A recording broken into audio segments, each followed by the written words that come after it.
Барлықтарыңызға сәлем. Бүгін біз фотозонаға арналған осындай гүлдер жасаймыз.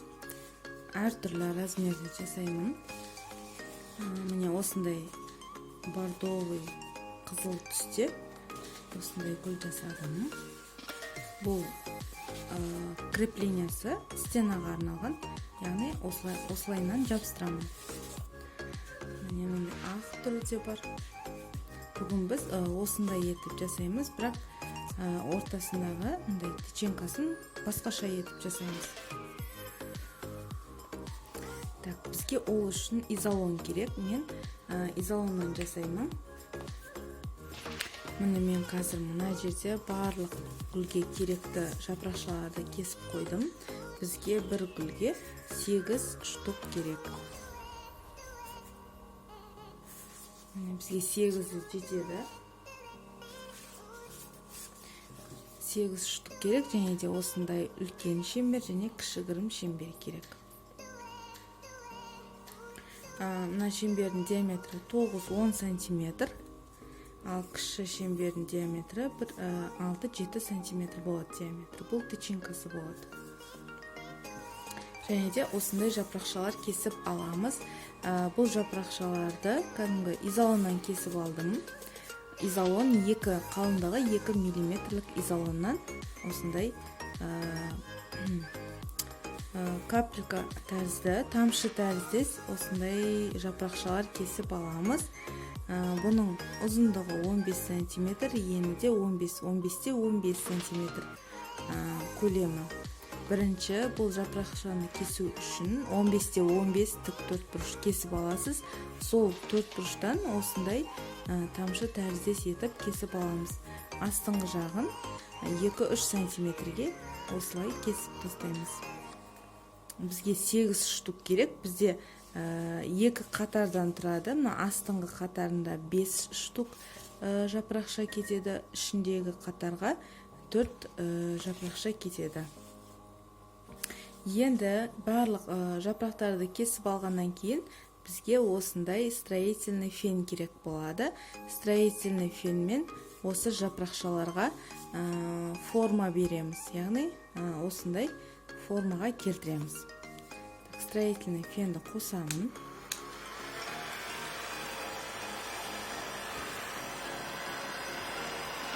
Енді осы жерлерін қыздырып, сәл ғана майыстырамыз.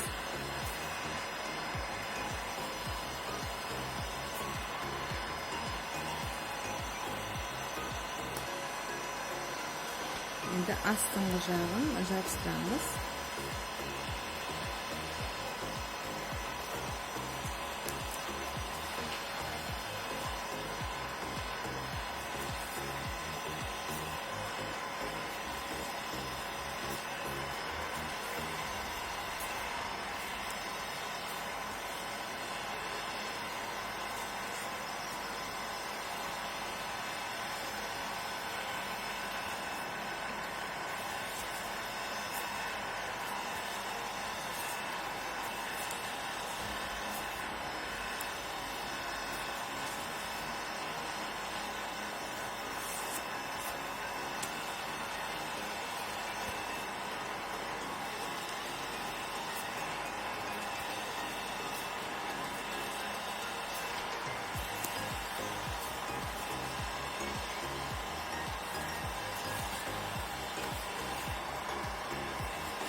осындай формада жапырақтарымыз дайын.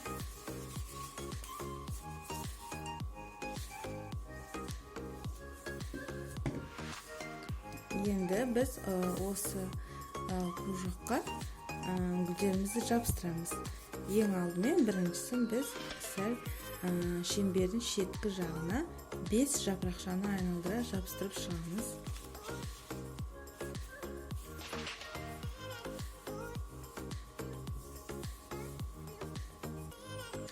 Мен ешқандай клей қолданбаймын, ыстық фенмен жабыстырамыз.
Міне бізде гүліміз дайын.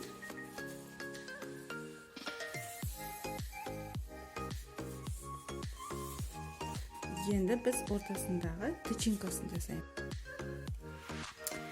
Мен тычинкасына дәл осы гүлдің түсі сияқты бордовый түстен алдым. Дәл осы түстің өзін алдым.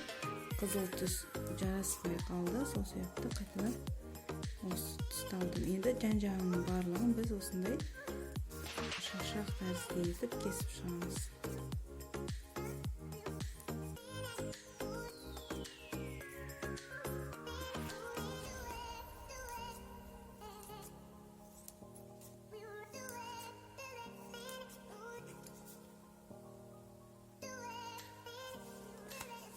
Міне барлығын шашақ тәрізді кесіп алды. Енді ыстықпенен қыздырып аламыз.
Міне бізде осындай өте жасау жолы өте жеңіл және де өте аз материал кететін оңай осындай фотозонаға арналған гүл шықты. Бұл гүлді мен фотозонаға жасап жатырмын. Фотозонаны жасап болғаннан кейін де қалай шыққанын ютубқа да инстаграмға да салатын боламын. Барлық жаңалықтарды менің инстаграм парақшамнан көріп отырсаңыздар болады. Менің инстаграм парақшама да жазылып қойыңыздар. Күнделікті видеолар инстаграмға бірінші шығады. Міне фотозонаны құрастырғанда біз осындай гүлдерді бір-біріне жақын орналастырып жабыстырамын. Осыдан өте көп гүл жасаймын қазір. Сіздерге келесі сабақта барлық гүл дайын болғаннан кейін фотозонаны көрсететін боламын. Келесі сабақтарда кездескенше.